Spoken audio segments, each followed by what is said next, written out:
चलो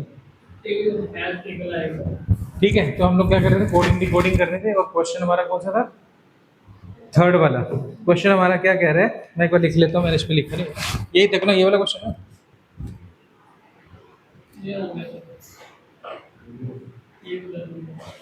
ये वाला, यही करते हैं। तो जब ये वाला क्वेश्चन कर रहे हैं तो इसमें क्या लिखा हुआ सबसे ऊपर, क्या लिखा हुआ था, पहली लाइन क्या लिखी हुई थी, NASI, ये लिखा हुआ, इसका क्या मतलब है, पैरेट हैज बी, जो भी है। दूसरी लाइन लिखी थी NASIGIM,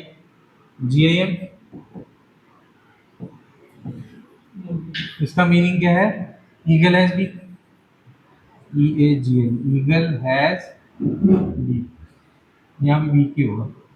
ठीक है, ये दो लाइनें देख के कुछ पता चल रहा है, ये कोड लिखा है इसका ये मतलब है, ये कोड लिखा है इसका ये मतलब है ना। अब यहाँ देखो, यहाँ दोनों जगह नासी नासी लिखा हुआ है ना, पर यहाँ डिफरेंट, यहाँ सेम नहीं है, एक में पैरेट है एक में ईगल है, तो इसका मतलब इन दोनों का, ये इन दोनों में से कोई एक है, या तो इसका मतलब पैरेट होगा या ईगल होगा, और पक्का नहीं पता चल रहा। पीछे देखो, यहाँ सुलू लिखा है या मुलू लिखा है, अलग लिखे हैं, लेकिन यहाँ दोनों में बीक लिखा है, इसका मतलब इन दोनों का भी किसी एक से कनेक्शन है, वो भी पता नहीं चलेगा। लेकिन ये दोनों टर्म्स तो सेम है ना, जेम्स जिम्स, ये वाली ऐसे ही है ना, ये दोनों सेम है, इधर भी दोनों सेम है, इसका मतलब इसका तो कंफर्म हो गया, इसका मतलब क्या है, हैज। इसको तो लॉक करोगे, एक चीज पता चलेगी। ठीक है, चले आगे, आगे बढ़ते हैं। अब अगली इसमें क्या लिखी है, SULE,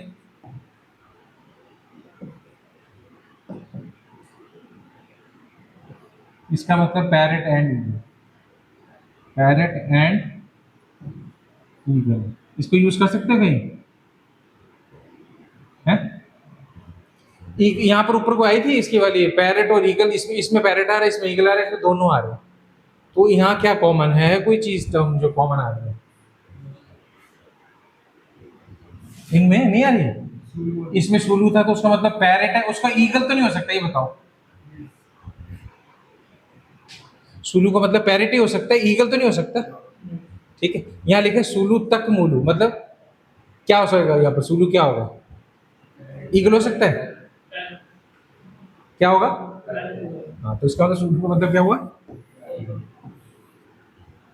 इतना क्लियर हो गया, दो चीजें होगी, एक और लिखते हैं, अगली क्या लिखा है उसने, ये वाला NASIBAL, और आगे क्या लिखा है, BAL है ना, इसका लिखा है beak and tail, beak and tail. अब देखो इसमें भी TAK आया था, तो उसका ऐसा कुछ आया था, यहाँ पर इन दोनों में देखो सेंटर में आ रहा है TAK है ना, उसका मतलब इधर भी एंड इधर भी एंड, तो TAK का मतलब हो गया एंड, ये भी क्लियर हो गया। और इतना क्लियर हुआ, एक हमने ऊपर यहाँ से सुलू का पैरेट निकाला था। अब क्वेश्चन क्या है, क्वेश्चन में क्या ढूंढना है ये बताओ, व्हाट वुड बी वाली जिमुलू, इसका क्या मतलब होगा, BALI जिम, और MULU। अब इसमें जिम का मतलब आपको पता है क्या, हैज, बाली का पता चला, देखो यहाँ नासी नासी नासी सब में आया हुआ था, नासी के सामने यहाँ बीक बीक है, यहाँ पर बीक एंड टेल है, इसका मतलब नासी का मतलब टेल तो नहीं हो सकता, इसका मतलब नासी का मतलब क्या है, यहाँ पर नासी का मतलब क्या है, बीक, हाँ, तो इसका मतलब जो है ये पता चल गया कि नासी का मतलब क्या है, बीक। क्लियर हो गया, तो यहाँ पर नासी नहीं आ रहा, ठीक है। और बाली का मतलब पता चल गया, टेल, तो बाली की जगह हम टेल लिख दें।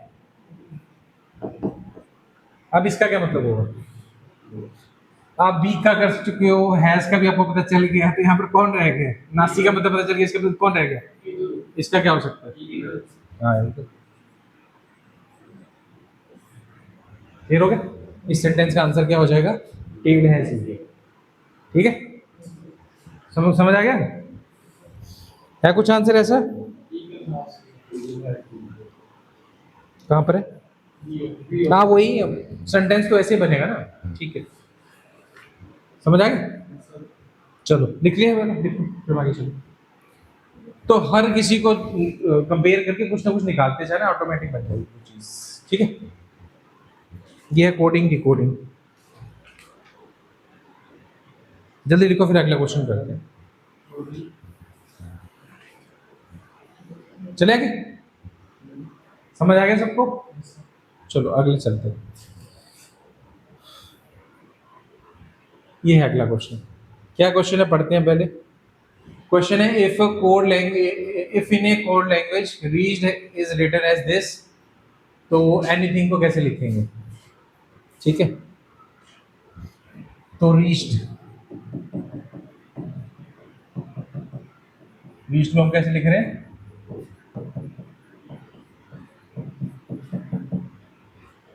क्या आपस में लेना देना वो आपको देखना पड़ेगा।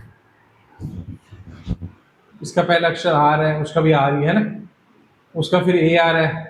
अक्षर देखो ये अलग है कि वही है? वही आगे पीछे हुआ, मुझे लग रहा है, ऐसे लग रहा है। अक्षर यही आर है, ई है, ए है, सी है, एच है, ई है, डी, इधर भी वही है, लेकिन आगे पीछे आर की जगह तो आर फिट आ गया ना, ए थोड़ा शिफ्ट हो गया। और कौन अपनी जगह पे फिक्स है? कोई है नहीं। ई कहाँ चला गया उसमें? ई यहाँ पर था ना, इसमें एक दो तीन चौथे नंबर पे पहुंच गया ना, ई यहाँ से यहाँ पहुंच गया। और ए एक पीछे चला गया, माइनस पीछे चला गया ना, और ई कितना आगे चला गया? एक दो तीन, ये तीन आगे चला गया, ऐसे लिख सकते हैं। सी कहाँ चला गया? यहाँ पहुंच गया वो, एक दो दो आगे चला गया ना। और ई एक पीछे चला गया, और डी एक दो तीन, तीन पीछे चला गया ना। समझ आए? कुछ अक्षर आगे चले गए, कुछ पीछे आ गए, तो नई चीज बन गई है। ऐसे हुआ, माइनस का मतलब पीछे, प्लस का मतलब आगे। अब क्या किसका लिखना है आपको कोड? एनीथिंग का, तो करो एनीथिंग में करो आगे पीछे अक्षर। क्या है? पहले अक्षर को क्या करना है, सेम लिखना है, चेंज करना है? पहला सेम ही है, उसमें आर सेम था, तो इसमें ए भी सेम रहेगा। पहले वाले में आर अपनी जगह पे ही है ना, तो इसका मतलब ए भी अपनी जगह पे।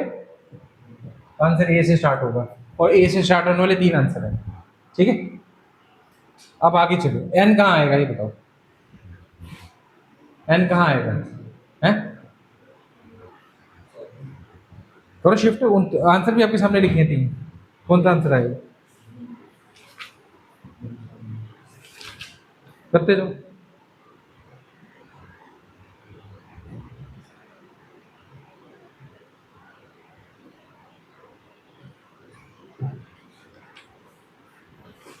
करो, लिख के दिखाओ मेरे को। ए अपनी जगह पे आ गया, आगे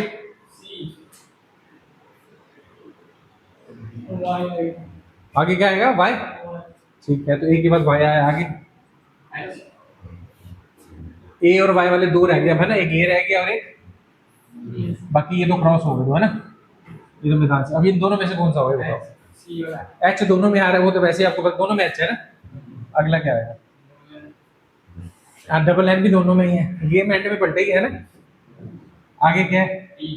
इसमें टी आ रहा है, इसमें भी टी है, ये भी सेम है। आप बताओ, यहाँ आई है, यहाँ पर भी आई है, लास्ट में चक्कर है।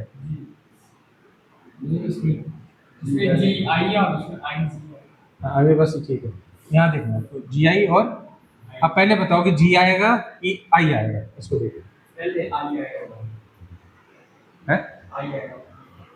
पहले आई आएगा जी भाई, आप बताओ किससे लास्ट का अक्षर पहले क्या आएगा? आई आएगा पहले, ठीक है। इसका मतलब इसका आंसर कौन सा वाला होगा? ये वाला, ठीक है। समझ आ गया ना? इसी को फॉलो करना है आपने, माइनस पीछे करना है ना, तो ये आ जाए। समझ आ गया सबको? पक्का कि नहीं? तो ये चीज, ये पैटर्न लगाना, आर पहला अक्षर अपनी जगह वैसे लिख देना, तो ए को हमने वैसे का वैसे लिख दिया। दूसरे अक्षर के साथ क्या किया हमने, उसको ई के साथ क्या किया था, ई शिफ्ट हो गया था आगे तीन, तो वैसे यहाँ शिफ्ट कर दो, एन को तीन आगे शिफ्ट, एन यहाँ पहुंच जाएगा। ऐसे इसको लिखोगे तो सेम ही आ जाएगा। जो आपने इसके साथ किया सेम इसके साथ करना है, कुछ चीज आगे कर देंगे, कुछ चीज पीछे, कैसे करनी वो भी लिखा हुआ है। आर अपनी जगह सेम रहेगा, ई 3 आगे चला जाएगा, ए एक पीछे आ जाएगा, ए को पीछे कर दिया हमने, ऐसे ऐसे इसमें तीसरे वाले को पीछे कर दो, वाई वाई यहाँ आ जाएगा सेकंड नंबर पर, ये आगे, ठीक है। बट इसके लिए आप इस पे सीधे चले जाएगा, 2-3 अक्षर लिख के फिर सीधे आंसरों की तरफ चले जाया करो, तो जल्दी मिल जाता है, क्योंकि ये दोनों, ये देखो वाई से तो आंसर स्टार्ट ही नहीं होना, वो बाहर हो गया, और ए से स्टार्ट होगा, दूसरा अक्षर वाई आएगा, इसका मतलब इसमें एन लिखा हो तो ये क्रॉस कर देंगे, ये भी बाहर हो गया। अब ये दो रह गए थे, दोनों यहाँ तक तो सेम ही आ रहे, जी और आई पे कहानी अटक गई ना इनकी। अब जी और आई की बात देखें तो इसके हिसाब से पीछे आना चाहिए, तो पीछे कौन आ रहा है, आई आएगा पीछे, तो आई, इसका मतलब यहाँ आई आ जाएगा, जी बाद में, ठीक है। एक बार फिर करके देखना, आ जाएगा, ठीक है। चलेंगे, ठीक है। उसमें ना लिख लिया करो कॉपी पे +1 -1, तो जल्दी आते हैं आंसर।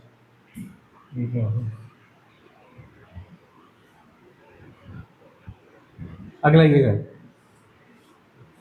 अगला क्वेश्चन आपका ये है, क्या कह रहा है, if in a certain code Ganesh is written as 54, then how will Parvati written in the code. अच्छे देखना पड़ेगा, गणेश जो है कितना लिखा जा रहा है, क्या लेना देना होगा गणेश का 54 से, इनकी पोजीशनें चेक करो गणेश में, जी की क्या होती है, ए की क्या होती है, एन की, जी कौन सा नंबर है अल्फाबेट्स में, है, लिखो जरा 7 लिखो इसके नीचे, गणेश हो, ये जी हो गया 7, ए पहला, एन कौन सा है, ई, एस, नहीं एस का क्या है, 19, एच, ऐड करना जरा आ रहा है कुछ, इन सबको ऐड करो, है, लिखने के बाद इनको ऐड करो, देखो 54 आ रहा है, पहले ये चेक कर लेते हैं, करो गणेश,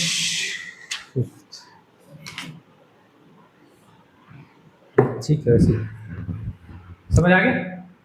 तो कोडिंग में कुछ भी हो सकता है, बट यहाँ पर तो यही समझ आ रहा है, क्योंकि ये लिखा हुआ है अल्फाबेट्स में, वो लिखा है फिगर्स में, आपस में ये कनेक्शन कुछ बैठेगा, ऐड किया तो 54 आया है ना।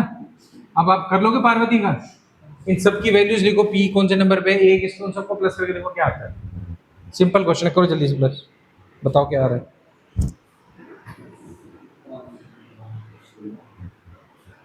समझ आया। प्लस भी सही से करना, क्योंकि सारे अक्षर आसपास ही हैं, अगर प्लस माइनस करने में भी गलती की तो फिर आंसर चेंज हो जाएगा।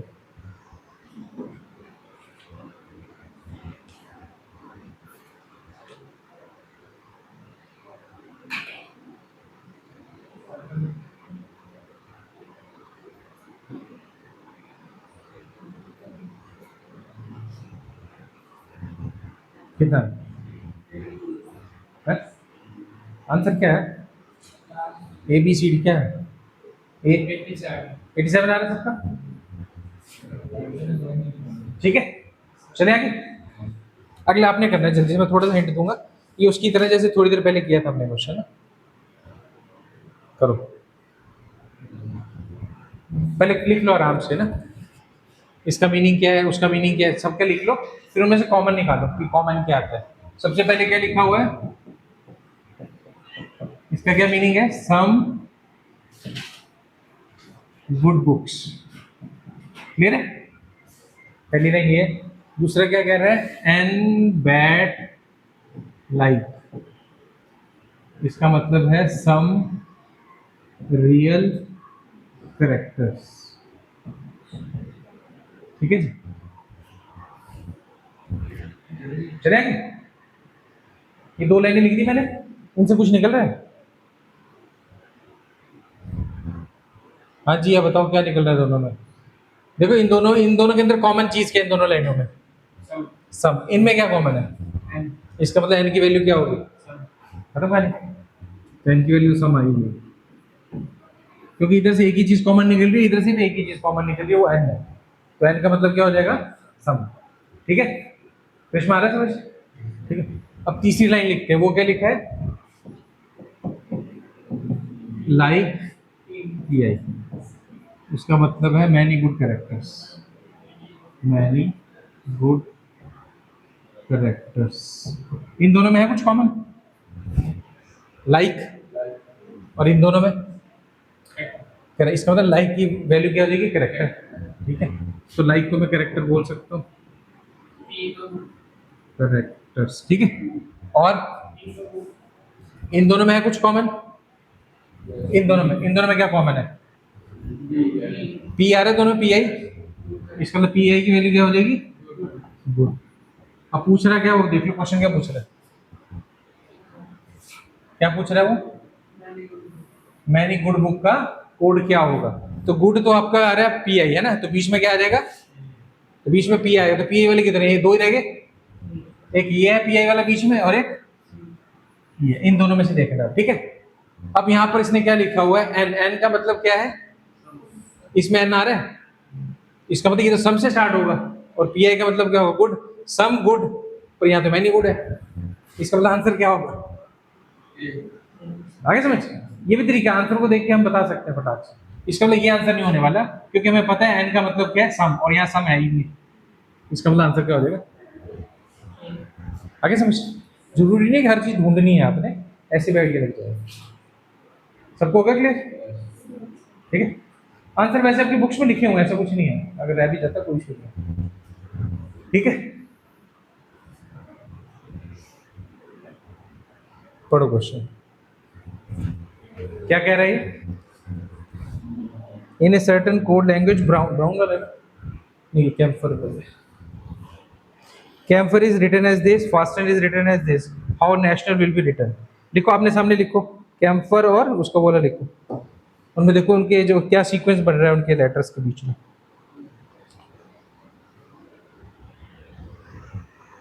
ठीक है, सी के सामने एच लिखा जा रहा है, तो कितने का फर्क है, लिखते जाओ।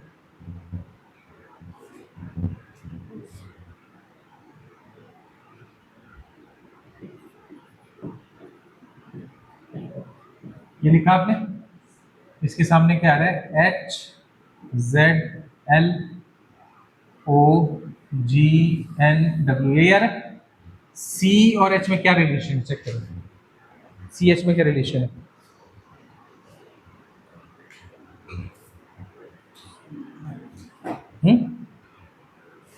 कितने का फर्क है,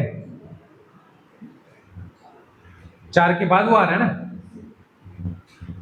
4 के अगला अक्षर है, +4 लिख दूं, ए और जेड में क्या रिलेशन है, उल्टा सोच लो, ए से पिछला अक्षर क्या होता है, जेड, -1 कर दूं, चलो। और एम और एल में क्या रिलेशन है, एम से पिछला अक्षर एल होता है ना। पी और ओ में क्या रिलेशन है, ठीक है जी। एच और जी, ठीक है। ओ और एन, एम एन ओ है ना। आर और डब्ल्यू में, आर डब्ल्यू 4 का फर्क है, तो सिंपल हो गया ना कोड, मतलब पहले और आखिरी 4 आगे कर देने और बीच वाले 1 कम कर देने, ये मतलब है ना।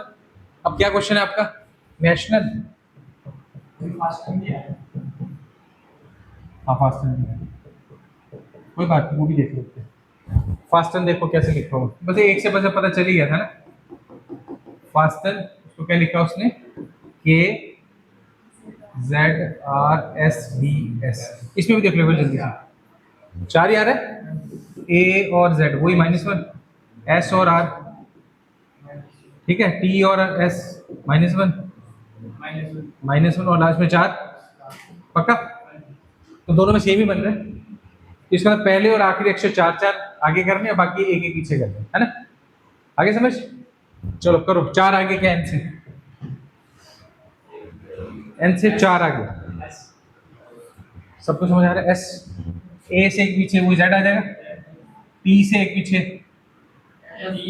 है, आई से पीछे, ओ से पीछे, एन से पीछे, ए से पीछे, एन से 4 आगे। अब तो वैसे ही मैच करा लो, किससे मैच कर रहे हैं, कौन सा बताया, ठीक है, आसान था। आगे 2-4 अक्षर भी लिखोगे, अगले मैच कर जाते हैं। देखो यहाँ पर पहला अक्षर लिख के पता चल जाता है, ऐसे लिखा है मतलब ये बार हो गया, ये बार हो गया, दो में से बार हो गया, रह गए दो। अगला जेड है, जेड एस, काफी देर तक यहाँ पर जाके इसमें ही फर्क पड़ जाएगा, वो पे आके उसमें वो नहीं आएगा, वो तो आना ही नहीं है उसमें, है ना? आसान है। चलो अगला करें। हैं? हाँ वो भी जो भी है, मैं कह रहा मतलब अगर जल्दी करना तो ऐसे कर सकते हो। आपका टाइम बचता है, पूरा नहीं निकालनी जरूरत होती, टाइम बचाना है तो देख लो कौन से बच्चों में से आइडिया लग जाता है कि ये आएगा, खत्म करो। एक क्वेश्चन और करेंगे फिर बस करेंगे। चलो अब ये क्वेश्चन लिखो, लिखो कोड लिखो, खुद लिखो जरा। तो in a certain code language butter को क्या लिख रहा है वो?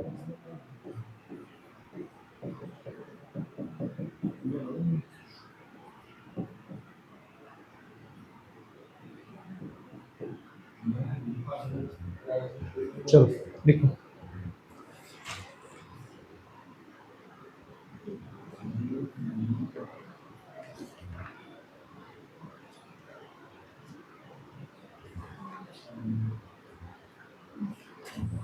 कर रहे हो, करो करो।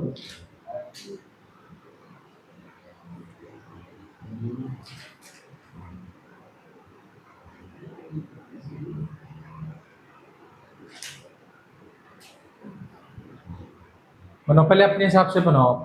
बी और यू में कोई रिलेशन है? हैं?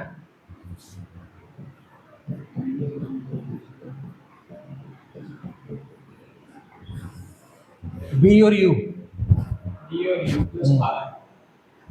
18 है ना, और यूवी में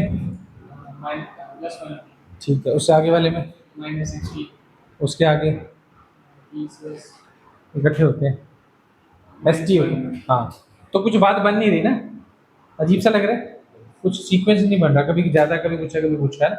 इसका मतलब यहाँ ट्रिक कोई और लगेगा, तो क्या ट्रिक लगेगा? ध्यान से देखो जरा, मैंने इनको देखा है तो मेरे को ऐसे लग रहा है कि बी, अरे बी के बाद क्या आता है? टी के बाद क्या आता है? टी के बाद क्या आता है? एस पहले आता है, बाद में क्या आता है? यू।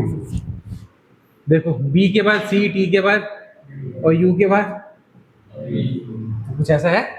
यहाँ पर भी देखो ना, टी के बाद क्या, आर के बाद, ई के बाद, बनी रिलेशन, सेम वहां बनाओ। टी के बाद क्या आएगा? एल के बाद, एल के बाद, टी के बाद T, T S T U, ठीक है जी। ई के बाद ऐसे इधर बनाओ, टी के बाद, आर के बाद, ई के बाद, है कुछ ऐसा ऊपर? कौन सा होगा? कोई नहीं है नहीं, उसमें, एस और आर है पर नहीं, आर के बाद एस ही आना था, मैं लिखा नहीं, आर के बाद एस है, ठीक है। तो पहले वाले, हाँ वो देखिए, आर के बाद आर तो आएगा नहीं, तो पहला आंसर हो गया इसका। क्लियर हो गया? मुश्किल था? देखो सबसे पहले वो ठीक है, सबसे पहले दिमाग में यही आना चाहिए कि इनके पीछे फर्क कितने का है। अगर सेम सेम फर्क आता है, और एक और चीज है, फर्क वाले क्वेश्चन में वो आपको आइडिया भी दो देगा, इसमें एक ही लिखा ना इसमें, ये ऐसे आपको दो हिंट देगा फिर वो, अगर नंबर का फर्क हुआ, जैसे पिछले क्वेश्चन में दो दिए थे, तो पक्का उसमें नंबरों का सीक्वेंस बनेगा। अगर सिंगल क्वेश्चन हो उसमें डायरेक्ट ट्रिक होगा, जैसे इसमें सिंगल ही है ना, एक ही पीस दिया हुआ है और एक निकालना है, इसमें डायरेक्ट ट्रिक होगा, जैसे ये वाला था। इनका आपस में कोई रिश्ता होगा, चाहे तो उल्टे सीधे लिखे होंगे या तीन तीन की जोड़ियां होंगी, ऐसे कुछ भी हो सकता है। समझ आए? जिसमें मुश्किल होगा उसमें आपको हिंट भी ज्यादा दिए जाएंगे। तो बोलो इनमें है प्रॉब्लम, कोडिंग डिकोडिंग कर लोगे, और आंसर जरूर देखा करो। कई बार क्या होता है कि आपका जो आंसर है वो अकेला ही होता है, बाकी सारी चीजें गलत होती है, तो सीधा उस पर टिक कर दिया करो, टाइम बचाओगे आप। ठीक है, तो समझ आया आज का टॉपिक क्या था हमारा? क्या था? मतलब आपको कुछ ना कुछ हिंट दिया होगा, उसी से आपको सारी चीजें निकालनी है ना, यही है ना कोडिंग डिकोडिंग। पहले दो क्वेश्चन हो गए थे, समझ आ गए थे? तो कोडिंग डिकोडिंग हमारा आसान है। मैं ये टेस्ट भी लूंगा सारे के सारे जितने मैंने कराए हैं आपको। तो आज तक कितने टॉपिक हो चुके हैं? ये तीसरा था आज, तीसरा है ये, ठीक है। इससे पहले क्या हुआ है हमारा, पहले मैथमेटिकल ऑपरेशन प्लस माइनस वाले और ऑड आउट, तीसरा ही है टॉपिक है। तो तीन हो चुके हैं, टेस्ट में लूंगा, इनको मिक्स कर दूंगा मैं तीनों के क्वेश्चंस को, तो फिर आपने इसका टेस्ट देना है, ठीक है। तो मंडे को इन तीनों को हम लोग रख लेंगे टेस्ट रीजनिंग का। आसान है, कोई ज़्यादा मुश्किल नहीं होता है। इसमें बुक आपके पास है, सबके पास है ना? बुक नहीं है? दे देना बुक, ठीक है। बाकी आपके पास है ना? बुक एक बार देख लेना, ये क्वेश्चन है, तीन ही चैप्टर है, ये तीन करें, ठीक है। चलो।